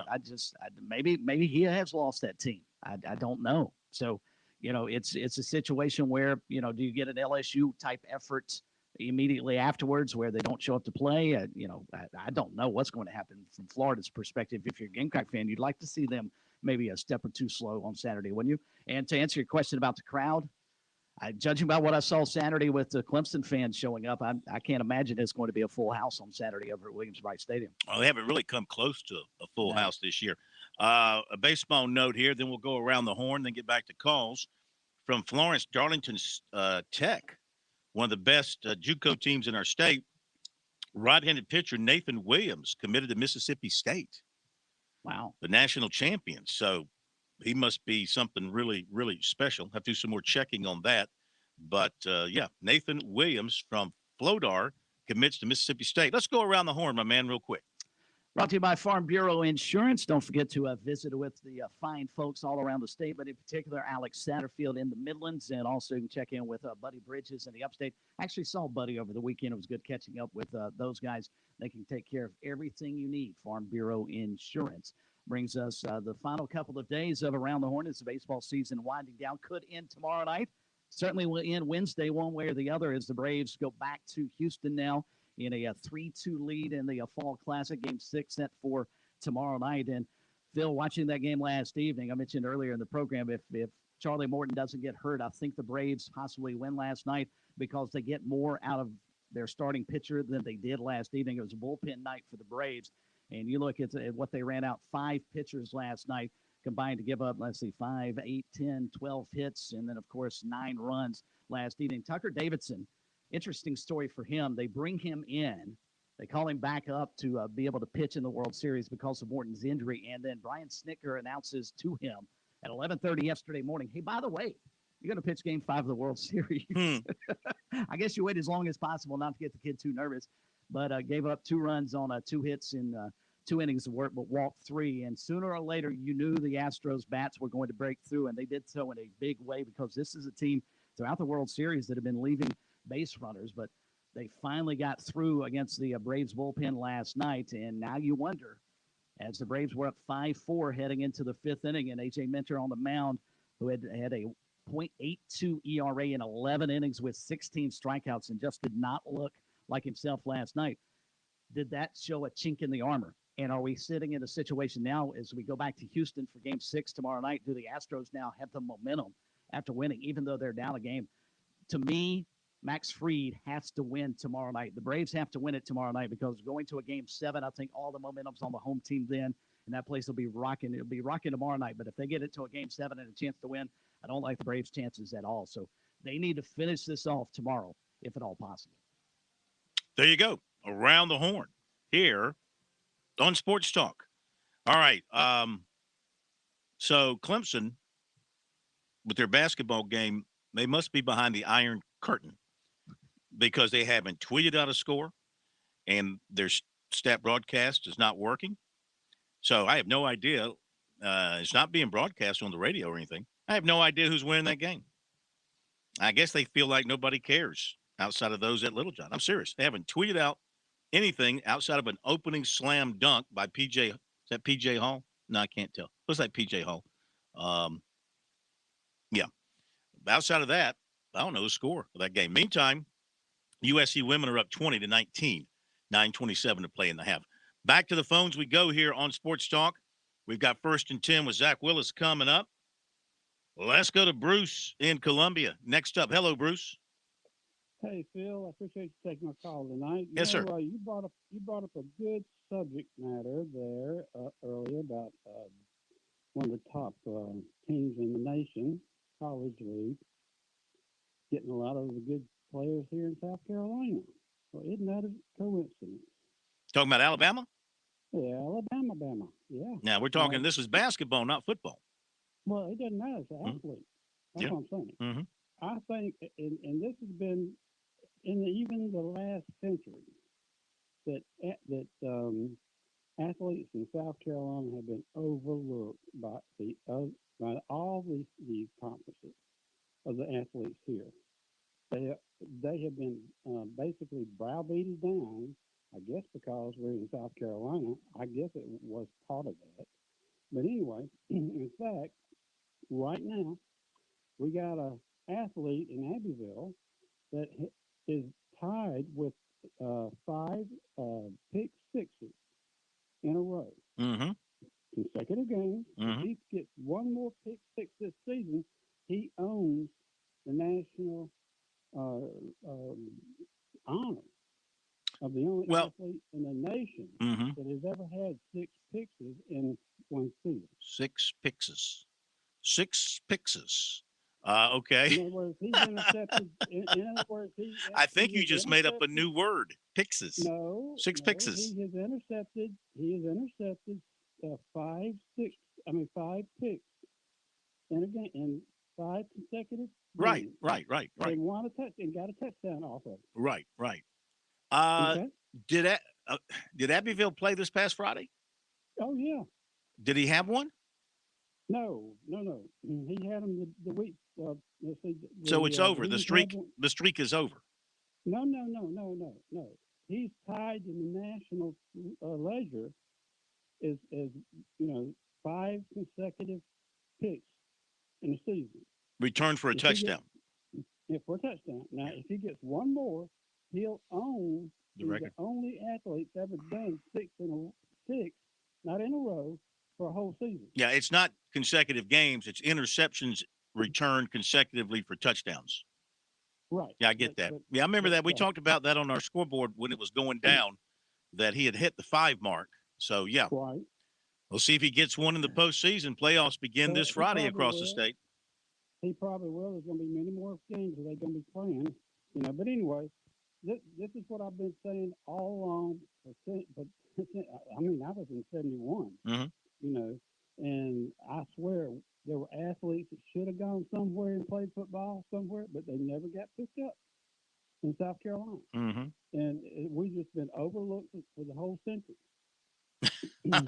All right. Hey, thanks for the call. I mean, look, in this case, Clowney, Clemson recruited him, and South Carolina did recruit him some. But I don't know. I think Clemson made more of a push, the P.J. Hall connection, being from Dorman. He'd been over to Clemson several times. USC never really got involved too strongly, which has really been the recruiting MO for South Carolina over the last 10 years in recruiting in-state. They don't get too heavily involved. They don't get the best players in state really to look at them while they're in state. The team that went to the Final Four. Well, I mean, look, Sindarius Thornwell, yeah, and he had gone to Oak Hill. Glazier. He had gone to Oak Hill. PJ, of course, they should have been in on him, and it was kind of a no-brainer with the connections there. And then Mackey, the same thing. Of course, Mackey wasn't that highly recruited nationally as a prospect coming out of Irma, but he was a good player, made himself into a good player. So yeah, they had some those good players, but I mean, the state of South Carolina, the last 4 or 5 years, has produced and coming up has produced some very highly regarded players, and Gamecocks are just not able to get them to get interested very strongly in their program, and Clemson not that many either. Prager Show weekdays at noon right here on The Point. Take time for a visit to PragerU. We'll tackle today's issues, interview intriguing newsmakers, do some teaching and some learning together on 100.7 The Point and MakeThePointRadio.com. Hey, Tiger fans, it's not too late to purchase your Clemson football tickets. Lock in your seat for one of our remaining home games by visiting ClemsonTigers.com/football tickets. That's your one-stop shop for tickets, schedule, and game day designations. Be sure and act now, as tickets are going fast. So come back home to Clemson, and we'll see you in Death Valley cheering on our Tigers. That's ClemsonTigers.com/football tickets. Answering the call. Running in when everything you feel says run out. Pushing yourself beyond your known limits to help. Living to tell the story. Visit scvolunteerfire.org. The Point. With SRN News, I'm Keith Peters in Washington. A SpaceX launch has been delayed because of a minor medical issue involving one of the 4 astronauts. NASA said Monday that the launch to the International Space Station is now off until Saturday night at the earliest. Liftoff had been scheduled for this past Sunday, but bad weather offshore bumped it to Wednesday. Officials would not say which astronaut is involved, but they stressed that the issue is minor and unrelated to COVID-19. 3 of the astronauts are American and 1 is German. Once launched, they will move into the space station for 6 months. On Wall Street, the Dow up by 94 points to 35,915. The Nasdaq rose by 97. The S&P 500 advancing 8, and oil up 48 cents to $84.05 a barrel. This is SRN News. Are you looking for free checking and free savings? Dave Ramsey here, telling you to go see my friends at Palmetto Citizens Federal Credit Union. They're not a mega bank that's so big they lose the ability to treat you like a human being. At Palmetto Citizens, you're not just a number, you're a member. Join today at any of their 14 locations or at palmettocitizens.org. Federally insured by the NCUA. Kevin Cohen here with Tim Hanbury from Medicare Blueprint. So, Tim, it is open enrollment now for Medicare. How does that impact our listeners at the Point? Well, Kevin, now's the time for you to review your Medicare Advantage plan because they can and do change each year. You'll need to make sure that your prescriptions are still covered and at what cost. So what should you do? First, give us a call. We'll ask you a few questions. We'll find out what your prescriptions are and what doctors you see. Then we'll find the best plan for you. We'll do all the work for you. We'll even make sure to show you all the additional benefits you're entitled to. You know, listen, I called Tim and his team, and it's just like he says. We've cut our healthcare costs considerably. So don't waste time. Don't waste this opportunity during open enrollment.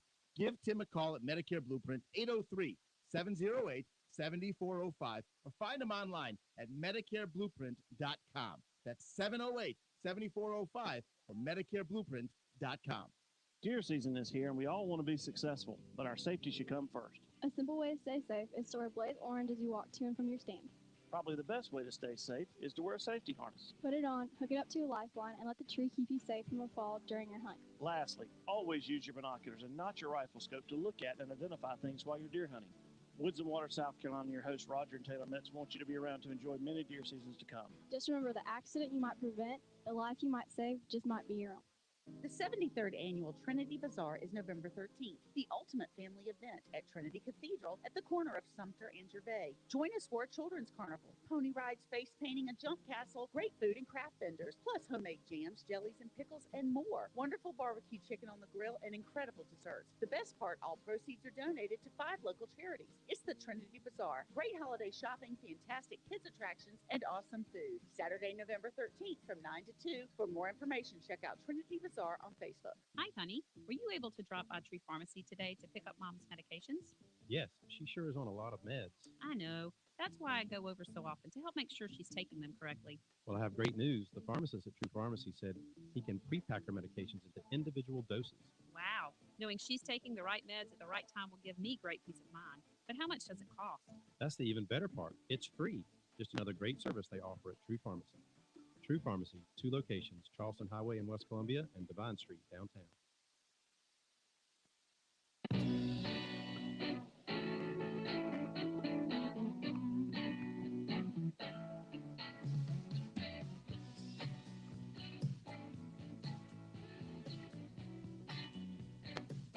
Somehow Pat's come up with a score on the Clemson game, 16-14 in the first half over Georgia Southwestern, Northern Part, Eastern, Southern Georgia State.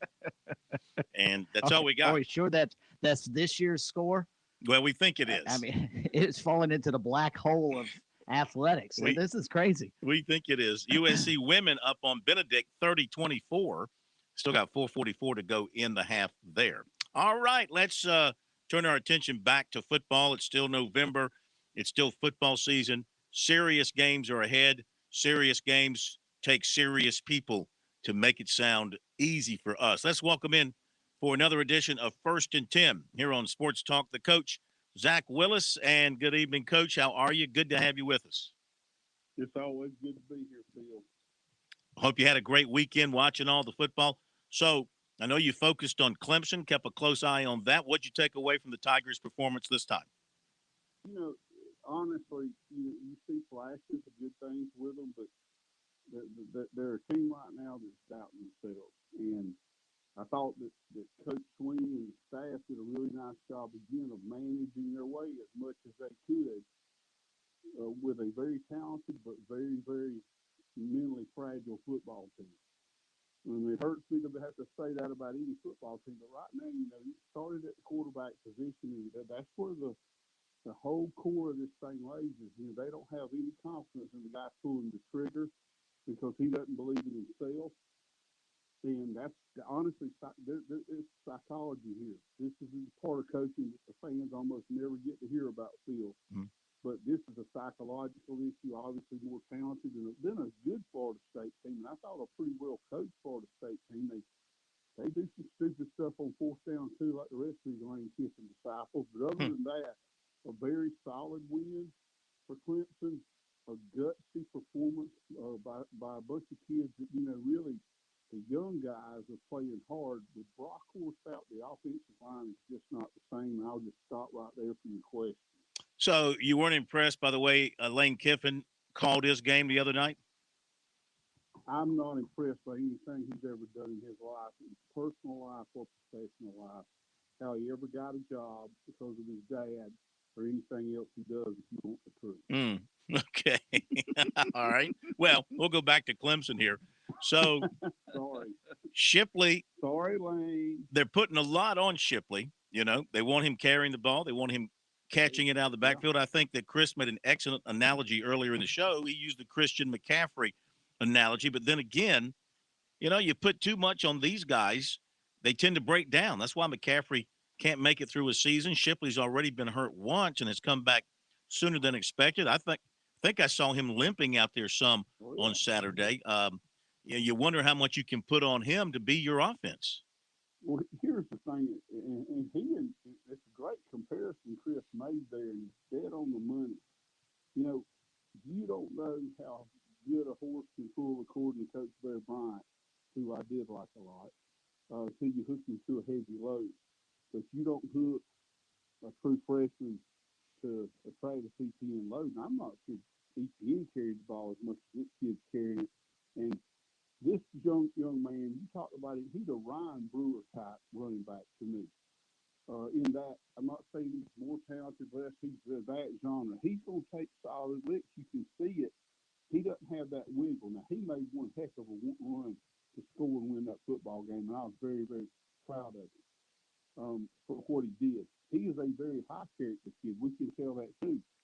But he's not ready, coming straight out of Weddington High School, to take the kind of beating he's taken early on.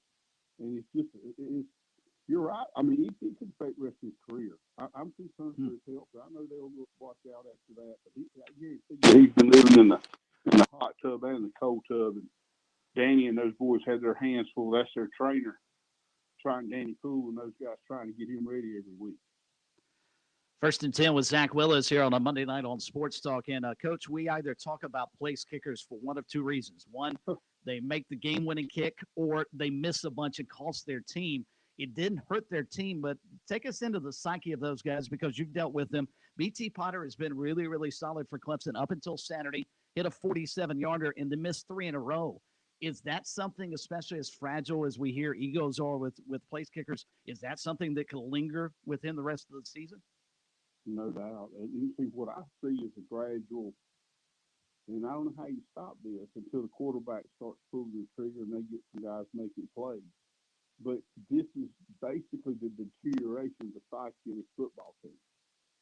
When you look at Potter, the last one he missed was what, 30 yards? I mean, he hit a 47 yards. This guy kicked the national championship game and played great. National quarterfinals, ACC championship, the Carolina game, and up Flint. And that's where you begin to see that the most valuable thing a coach can give a team is confidence. And at this point, it's not. This is a whole. It's becoming a head game for them, and that's the most dangerous type of game to try and play. And they've got to try to find some way. When it's getting the BC Potter guys, it's getting bad, and that's the hallmark and big smart, in my opinion. Is when you see a guy that rock solid, and you go back and look at his numbers through years and games he made big kicks in, you begin to see just how tough this is. Coach Justin Ross, I thought, played a really, really good game for Clemson, and I'm sure Tiger fans have been waiting for that to happen. 5 receptions, 75 yards, and looked like sort of the guy that DJ was trying to lean on. He threw at him 7 times. Same sort of question.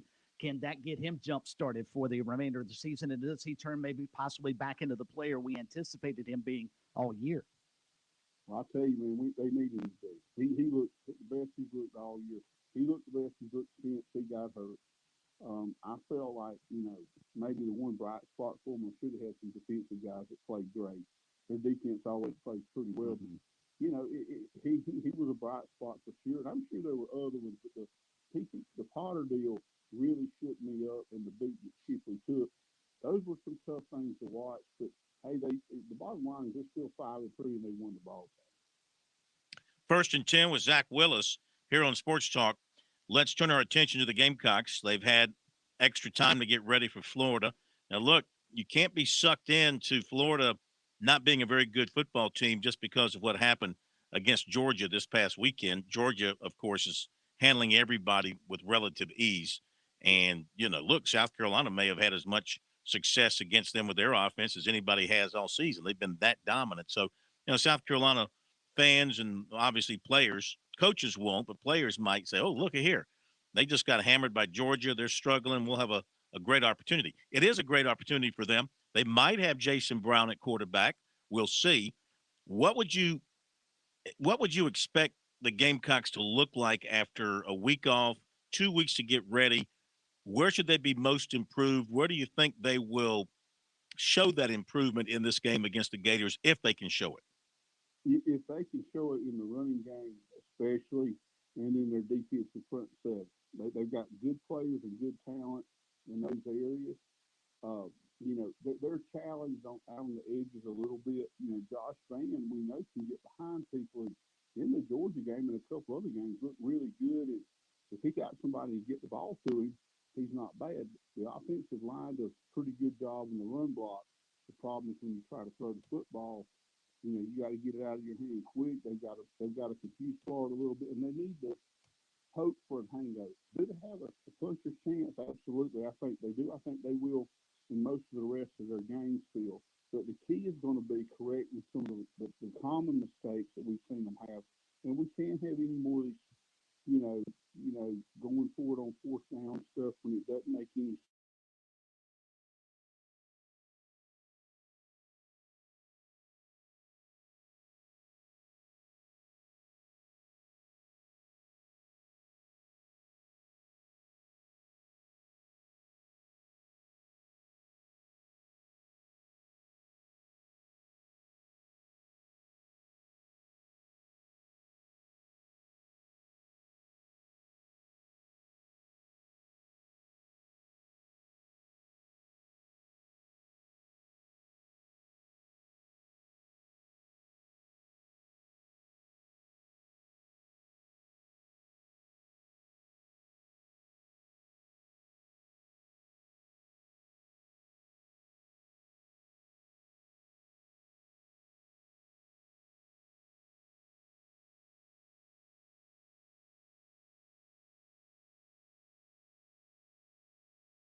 Yeah, I agree totally. Let's see what he's got. It's not going to hurt anything. And make sure you get healthy for the end of the year. And I really mean that. Missouri and Clemson are going to be big for these guys. Not that the other games aren't, but you got to be a realist if you want to be bowl eligible. So we're already starting to look ahead to South Carolina and Clemson.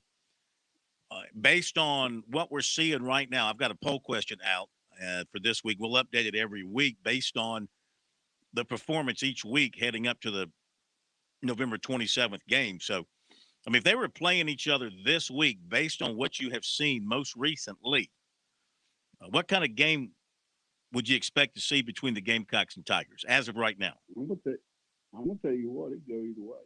And then there'll be some Clemson people. Hopefully, it scares them because I'm not wrong a lot. But I'm telling you, I'm not wrong a lot. You need a talk show. With that kind of attitude, you need a talk show. About football. Okay. Everything else is up for debate. But, I mean, here's the thing, Phil. Going back for years, I told you Clemson would beat Georgia the first time they ever had this show by a field goal. And what happened? They beat them by a field goal. I'm not a genius, but think about it. Look at the confidence factor. Look at Clemson right now. They can't get out of their own way. As talented as they are, as good, well coached as they are, they have a mental block. They go into Williams-Brice, if the fans will show up and stay for 4 quarters, which is, hopefully they'll do that.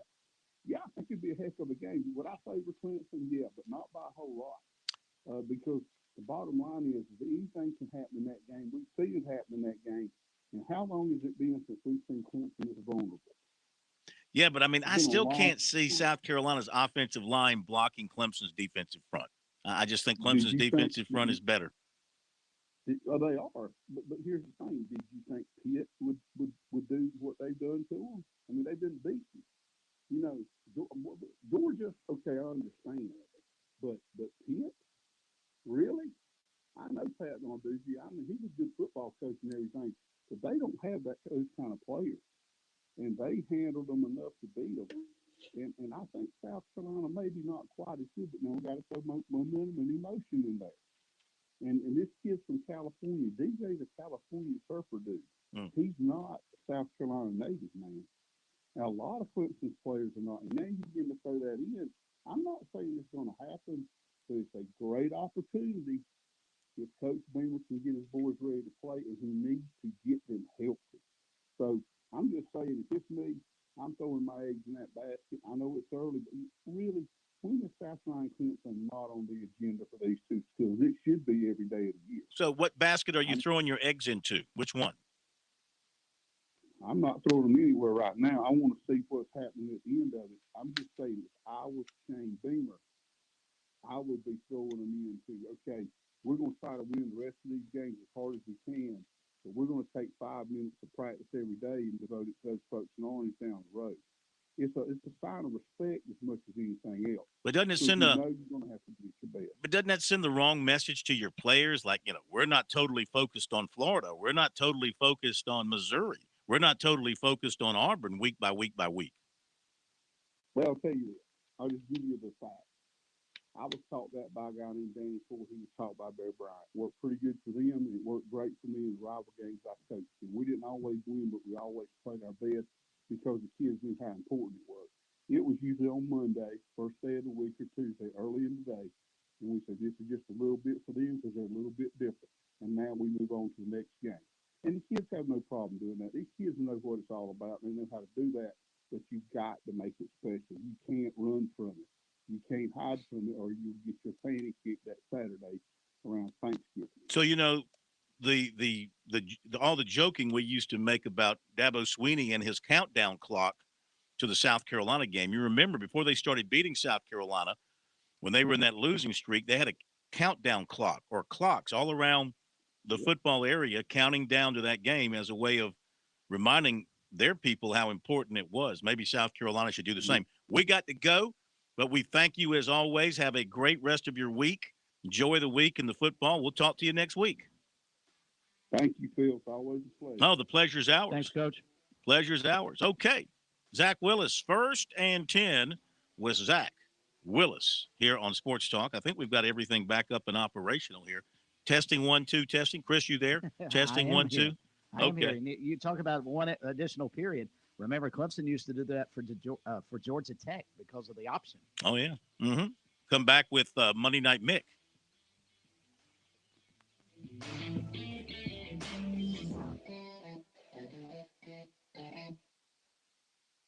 I'm attorney Jim Corbett. I love sports, and I've helped people for over 30 years. Contact me at jim@jimcorbettattorney.com when the insurance company won't pay your claim or you have complicated issues. Some other business causes your business to lose money, jim@jimcorbettattorney.com. When you lose a relative and find out you got cut out of a will or don't get what was promised. When you have serious injury, like from a wreck or mishap or on the job, jim@jimcorbettattorney.com. Your home is where your memories live. It's where you laugh and where you love. We understand the importance of the valuables under your roof, tangible and intangible alike. So no matter what's around the corner, we'll be there, offering you and your family the support that's made Farm Bureau Insurance a trusted name for nearly 70 years. You deserve more. You deserve a promise. Learn more at scfbins.com. Call me, Alex Satterfield, at 803-749-9171 for all of your Midlands insurance needs. In Columbia, South Carolina, game days are our specialty. Whether you're watching the game from inside the stadium or from the big screen at your favorite local spot, the energy remains the same. Craft the perfect fall Saturday in a city where there is plenty of action on and off the field. From tubing and kayaking to Soda City to rooftop restaurants and plenty barbecue. We're ready when you are. Plan your weekend at experiencecolumbiasc.com.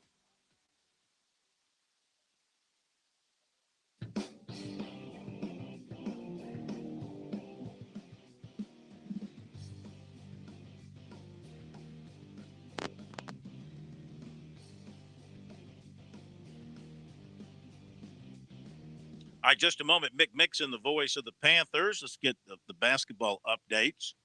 What you got on South Carolina women, Chris? 48-25 over Benedict at the break. South Carolina closed the first half on a 20-1 run and held the Tigers without a field goal the last 8:20 of the second quarter. So they're beginning to flex their muscle as we anticipated they would. They've got it in hand. Yes. And I think the Clemson men are up in their game against Georgia, Southwestern, Northeastern. 36-25. Tigers up at the half. PJ Hall, how about this? Exhibition game. 21 points already, Phil. 10 of 11 from the floor. Ooh. He's got 3 rebounds as well. So it's PJ Hall almost beating Georgia Southwestern by himself. Well, you know, Brad Brownell throughout the preseason talked about how well PJ Hall had been playing. He'd been set back a little bit by some tendonitis, I think it was, in a knee, slowed him down some. But for the most part, he talked about how much he had improved and grown and all that. Speaking of improved and grown, the Panthers improved. Got that win down in Atlanta.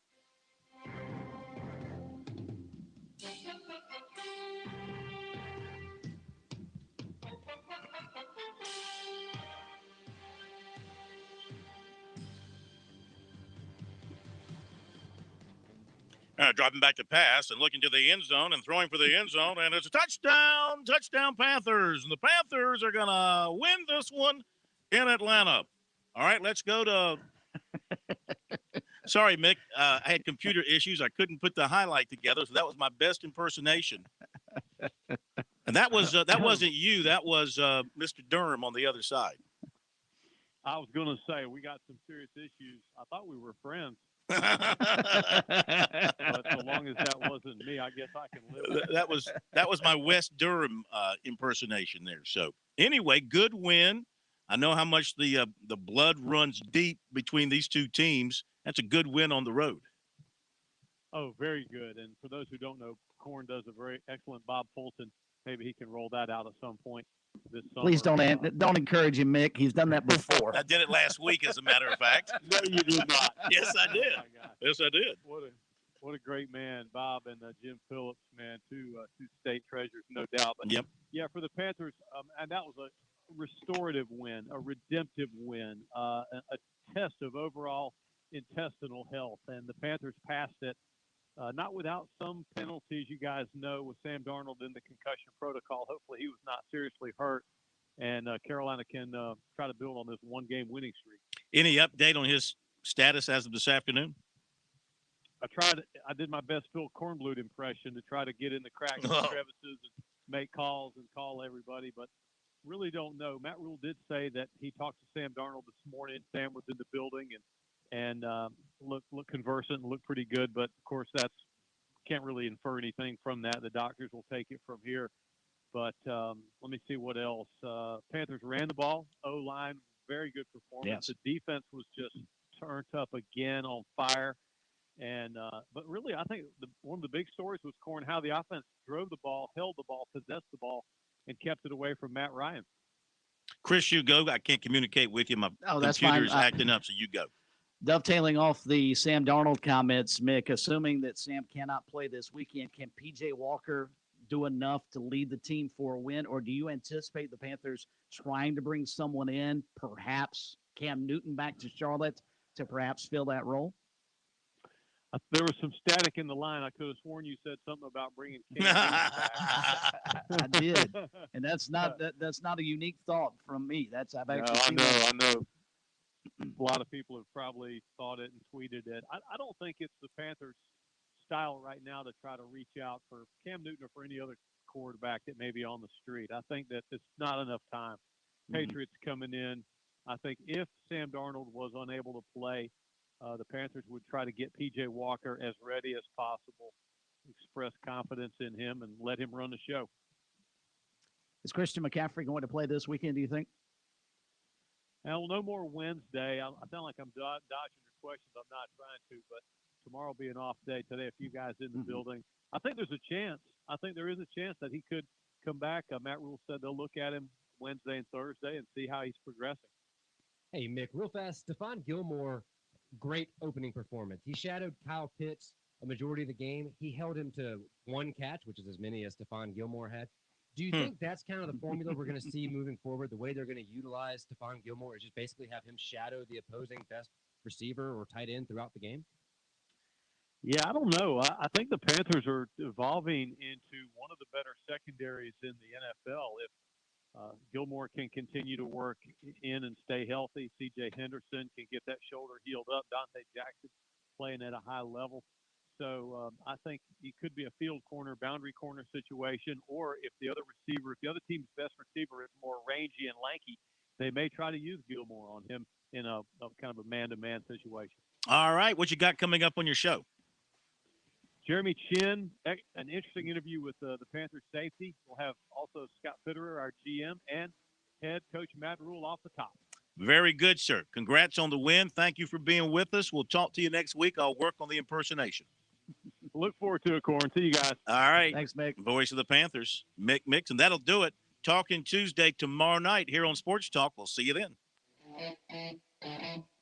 Local in the morning, afternoon, and evening. Columbia's local talk radio experience.